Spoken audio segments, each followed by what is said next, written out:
बर्तमान नजर पकड़ा से बड़ खबर उपरे यात्रीवाही बस ओलटी 2 मृत 45 आहत।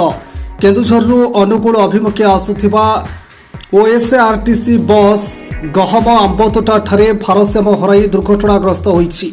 ए दुर्घटना 2 जन यात्री मृत्युवरण करिसेंति एवं 45 जन आहत होइतिबार सूचना मिलिछि। बसटी रास्तार तलको संपूर्ण ओलटि जाइतिबा बेले सेथिरे 47 यात्री यात्रा करुथिले। गुरुतर होइतिबा यात्री मानको स्थानीय लोके एवं पुलिस प्रशासन द्वारा उद्धार करा जाइछि। एम्बुलेंस जोगे डाक्तरखाना को स्थानांतर करा जाइछि। इस अपडेट खबर आसी पहुंचुछि यात्रीवाही बस ओलटि 2 मृत 45 आहत।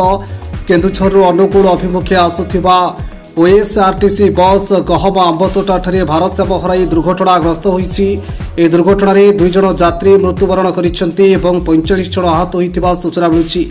बसटी रास्तार तलको संपूर्ण ओलटि जाइतिबा बेले सेथिरे 47 यात्री यात्रा करुथिले। गुरुतर होइतिबा यात्री मानको स्थानीय लोके एवं पुलिस प्रशासन द्वारा उद्धार करा जाइछि। एम्बुलेंस जोगे डाक्तरखाना को स्थानांतर करा जाइछि। तालचेरीରୁ गणेश साहूଙ୍କ रिपोर्ट ड्रीम्स राइटर न्यूज।